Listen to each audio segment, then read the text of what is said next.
नमस्कार साथियों, मैं योगेश गुप्ता एक बार फिर से स्वागत करता हूं पाठशाला रेलवे एग्जाम में। बच्चों, एक तरफ तो ग्रुप डी की वैकेंसी कहीं ना कहीं कोर्ट में फंसी पड़ी है और दूसरी तरफ आरआरबी जेईटी जो टेंटेटिव वैकेंसी थी उसका डेटा रेलवे ने जारी कर दिया। बच्चों, ये जो आरआरबी जेईटी वैकेंसी होती है ये मेनली मैकेनिकल, सिविल, इलेक्ट्रिकल, इसी तरीके से हमारे कह सकते हो अदर ब्रांच वाले भी भर सकते हैं। कई बार इसमें ना बीएससी वाली जो पोस्ट आती है जिसमें सीएमए और इस तरीके से अदर पोस्ट आती है उनकी वैकेंसी भी आरआरबी जेई में होती है। आरआरबी जेई में टोटल अगर देखा जाए तो लेवल 6 की पोस्ट होती है और लेवल 6 में एक बढ़िया नौकरी होती है जो रेलवे जेई की आपको तैयारी मतलब करनी पड़ेगी, जिसमें टेक्निकल और नॉन टेक दोनों आता है। बच्चों, अगर मैं यहाँ पर वैकेंसी की बात करता हूं तो यहाँ पर आप देखिए ये नया नोटिस जारी हो चुका है।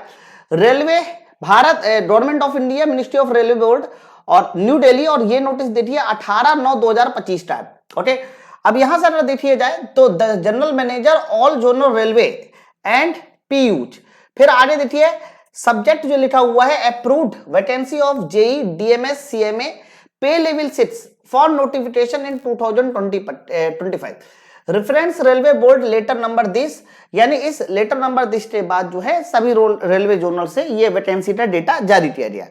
फिर असेसमेंट हुआ है और इन्होंने फाइनल जो बताया है बच्चों वो ये है कि the competent CRB and CEO authorised has approved to issue centralise employment notification CN for 2570 vacancy है इन 35 कैटेगरी, यानी टोटल जो जेई की पोस्ट होगी उसमें 35 कैटेगरी होंगी और 35 कैटेगरी में आपको 2570 वैकेंसी है। बच्चों, इन्होंने आंकड़ा भी दे दिया है कि किस आपकी वैकेंसी का कितना पोर्शन रहने वाला है। आप जरा देखिए, जैसे कि junior engineer electrical design engineering estimation, तो इसके लिए आपका टोटल 14 वैकेंसी अप्रूव्ड है। ऐसे ही आप लोगों को ये सारी की सारी वैकेंसी का आंकड़ा दिया गया। आप ये समझिए कि जैसे मैकेनिकल वाले बच्चे हैं तो मैकेनिकल वाले बच्चे कौन कौन सी पोस्ट कैटेगरी में अपना फॉर्म भर पाएंगे, है ना। अब मैकेनिकल वाले बच्चे हैं तो मैकेनिकल के लिए आप कह सकते हो 16 नंबर कैटेगरी हो रही, 17 नंबर हो रही, 18 हो रही।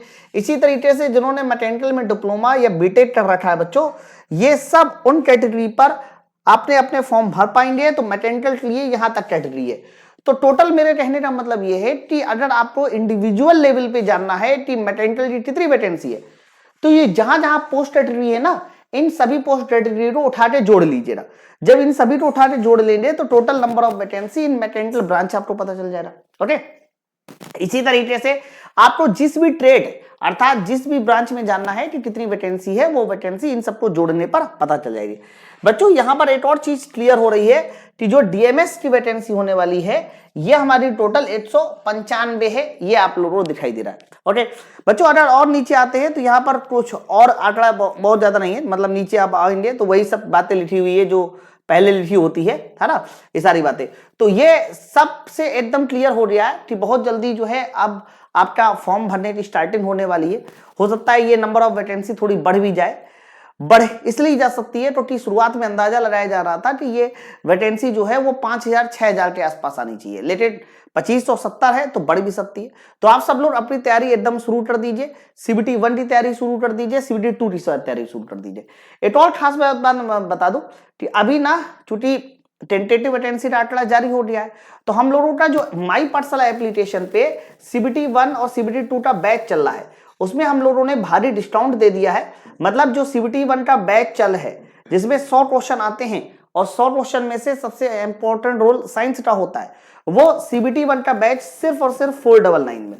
जबकि अगर आप इसके साथ साथ सीबीटी 1 और सीबीटी 2 दोनों बैच लेते हो, हमारे पास इलेक्ट्रिकल, मैकेनिकल और सिविल का बैच है बच्चों, तो उस बैच का दाम सिर्फ और सिर्फ अभी के लिए अगले 24 घंटे के लिए 999 में ये आप लोगों को बैच मिल जाएगा। उसके लिए आपको जो डाउनलोड करना है वो माई पाठशाला एप्लीकेशन डाउनलोड करना है, और डाउनलोड करने के साथ साथ अगर किसी तरह की कोई दिक्कत है तो मैं नंबर भी लिख दे रहा हूं 9369 880 746। इस नंबर पे भी आप कॉल कर सकते हैं। बच्चों, आप एक और चीज मुझे बताइएगा, और जितने बच्चे खासतौर से मैकेनिकल वाले हैं वो जरूर मुझे बताएं। जरूर है क्या कि मैं खुद एक मैकेनिकल जेई हूं। मैकेनिकल जेई का मतलब ये नहीं कि मैंने मैकेनिकल से डिप्लोमा बीटेक किया हुआ है तो कहीं जॉब नहीं कर रहा हूं। मैं यूएलबी जिसको आप बोलते हैं अर्बन लोकल बॉडीज, यानी जितने भी नगर निकाय होते हैं उनमें मैं जेई हूं। ठीक है, तो नजर पाल्टा में मैं जेई हूं, तो मुझे पता है कि मैकेनिकल ब्रांच कितने अच्छे से पढ़नी चाहिए और क्या पढ़ना चाहिए। तो अगर आप सब लोग एकदम रेडी हो और मैकेनिकल ब्रांच पढ़ना चाह रहे हो तो एक बार नीचे वीडियो में कमेंट करके बताना। तो हम लोग एक मैकेनिकल ब्रांच का एकदम सेपरेट बैच भी, बहुत अच्छा बैच स्टार्ट कर देंगे और जिसको मैं लीड करूंगा और मेरी निगरानी में ही आप सब लोगों को पूरा मैकेनिकल ब्रांच पढ़ाऊंगा। स्पेशली मैकेनिकल ब्रांच इसलिए मैं बोल रहा हूं क्योंकि जब 150 नंबर का पेपर आता है सीबीटी 2 का, उसमें 100 क्वेश्चन मैकेनिकल के होते हैं।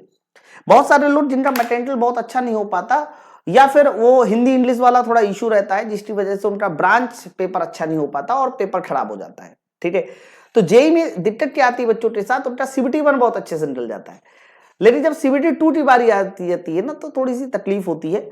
और इसलिए अगर आपको सीबीटी 2, और एक और समस्या होती है जेई में कि सीबीटी 1 वो बच्चे निकाल लेते हैं जिसका नॉन टेक बहुत अच्छा है, लेकिन सीबीटी 2 में वो इसलिए ढेर हो जाते हैं क्योंकि उनका टेक्निकल अच्छा नहीं है ना।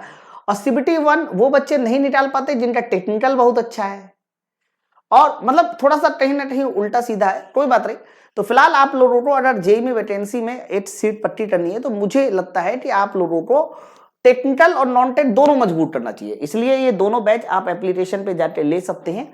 और स्पेशली मैकेनिकल वाले बच्चे नीचे जरूर कमेंट सेक्शन में बताइए कि आप सब लोग कितने लोग हैं, तो हम लोग जो है ना एक बैच स्पेशली मैकेनिकल का भी स्टार्ट करेंगे। ठीक है, तो ये छोटी सी इन्फॉर्मेशन थी, आप सब लोग पढ़ाई करना शुरू कर दीजिए, बहुत जल्दी फॉर्म भरना जाएगा। लेकिन जेई को अगर आपको मतलब एक सीट पट्टी करनी है तो सीबीटी 2 की तैयारी यानी ब्रांच पेपर की तैयारी आपको आज से ही करनी पड़ेगी, तब तक जाके ब्रांच पेपर खत्म हो पाएगा अगले 6-7 महीनों में। ठीक है, चलो फिर मिलते हैं हम लोग नेक्स्ट वीडियो में। Thank you very much, thank you very much.